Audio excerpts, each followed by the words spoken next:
یہ رسول ہیں جن میں سے ہم نے بعض کو بعض پر فضیلت دی ہے۔ ان میں سے بعض وہ ہیں جن سے اللہ تعالیٰ نے بات چیت کی ہے اور بعض کے درجے بلند کیے ہیں، اور ہم نے عیسیٰ بن مریم کو معجزات عطا فرمائے اور روح القدس سے ان کی تائید کی۔ اگر اللہ تعالیٰ چاہتا تو ان کے بعد والے اپنے پاس دلیلیں آ جانے کے بعد ہرگز آپس میں لڑائی بھڑائی نہ کرتے، لیکن ان لوگوں نے اختلاف کیا، ان میں سے بعض تو مومن ہوئے اور بعض کافر، اور اگر اللہ تعالیٰ چاہتا تو یہ آپس میں نہ لڑتے، لیکن اللہ تعالیٰ جو چاہتا ہے کرتا ہے۔ اے ایمان والو، جو ہم نے تمہیں دے رکھا ہے اس میں سے خرچ کرتے رہو، اس سے پہلے کہ وہ دن آئے جس میں نہ تجارت ہے نہ دوستی اور شفاعت، اور کافر ہی ظالم ہیں۔ اللہ تعالیٰ ہی معبود برحق ہے جس کے سوا کوئی معبود نہیں، جو زندہ اور سب کا تھامنے والا ہے،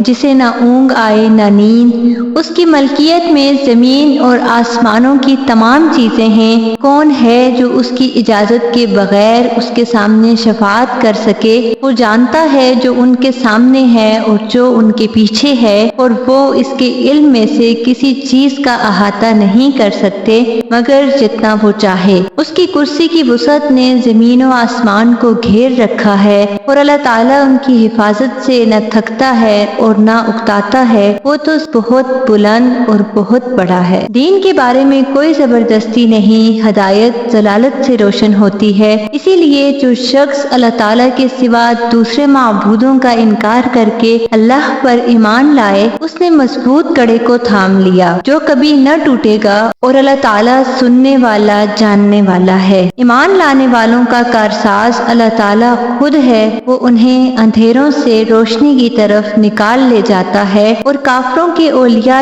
شیاطین ہیں، وہ انہیں روشنی سے نکال کر اندھیروں کی طرف لے جاتے ہیں۔ یہ لوگ جہنمی ہیں جو ہمیشہ اسی میں پڑے رہیں گے۔ کیا تو نے اسے نہیں دیکھا جو سلطنت پا کر ابراہیم علیہ السلام سے اس کے رب کے بارے میں جھگڑ رہا تھا؟ جب ابراہیم علیہ السلام نے کہا کہ میرا رب تو وہ ہے جو جلاتا اور مارتا ہے، وہ کہنے لگا میں بھی جلاتا اور مارتا ہوں۔ ابراہیم علیہ السلام نے کہا اللہ تعالیٰ سورج کو مشرق کی طرف سے لے آتا ہے، تو اسے مغرب کی جانب سے لے آ۔ اب تو وہ کافر بھونچکا رہ گیا، اور اللہ تعالیٰ ظالموں کو ہدایت نہیں دیتا۔ یا اس شخص کے معنی کہ جس کا گزر اس بستی پر ہوا جو چھت کے بل اوندھی پڑی ہوئی تھی، وہ کہنے لگا اس کی موت کے بعد اللہ اسے کس طرح زندہ کرے گا، تو اللہ نے اسے مار دیا 100 سال کے لیے، پھر اسے اٹھایا، پوچھا کتنی مدت تجھ پر گزری؟ کہنے لگا 1 دن یا دن کا کچھ حصہ، فرمایا بلکہ تو 100